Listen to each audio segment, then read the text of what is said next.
4 महीने में 36 दिन आया है, बाकी 80 दिन गैर हाजिर रहा है। जब आप अपने पोते को स्कूल और ट्यूशन के अलावा मकतब में नहीं भेजेंगे तो इल्म कोई ऐसी चीज नहीं जिसे पानी में घोलकर खिला दे।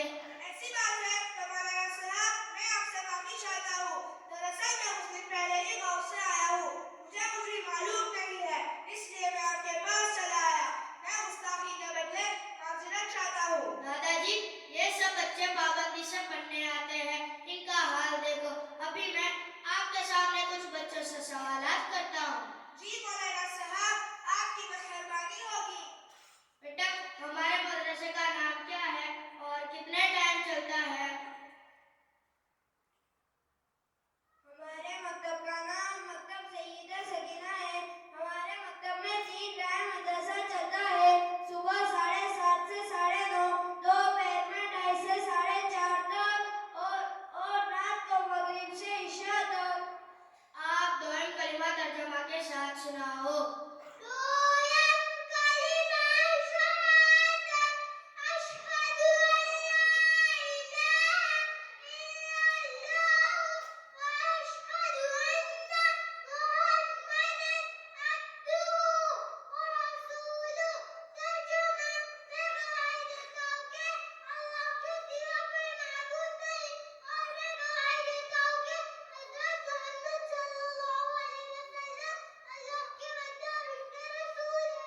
तुम बताओ, घर से निकलने की दुआ क्या है?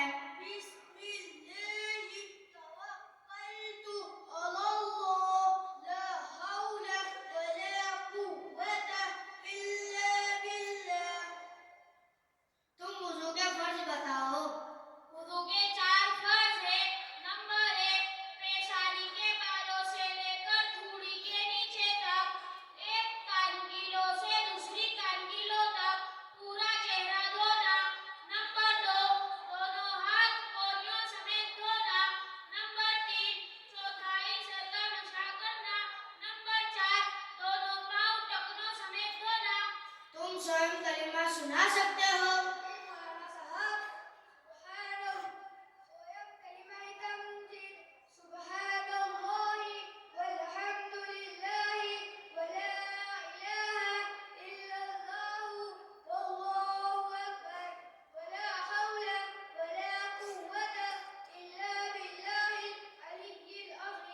तुम अतहियात पढ़कर सुनाओ। التحيات لله والصلوات والطيبات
या बच्चों की न दीनी तालीम की फिक्र है और न ही तरबियत की। रात को देर से घर आने पर बच्चा सो जाता है और सुबह जल्दी ऑफिस के लिए निकल जाते हैं, तब बच्चे सोए हुए होते हैं। रही अम्मा की बात, तो लाड और प्यार में बच्चे को बर्बादी के दहाने पर ले जा रही है। अगर ऐसा रहेगा तो बच्चा कैसे तरक्की करेगा? लिहाजा मेरी आपसे दरखास्त है कि आप अपने पौधे की तालीमों और तरबियत की कुछ फिक्र करें। जी मौलाना साहब, आपका शुक्रिया मेरी आंखें खोलने के लिए। माशाल्लाह दादाजी, आप मदरसे में आए तो पता चला कि टाइम की पाबंदी कितनी जरूरी है। चलो ठीक है, अब आपको पता चल ही गया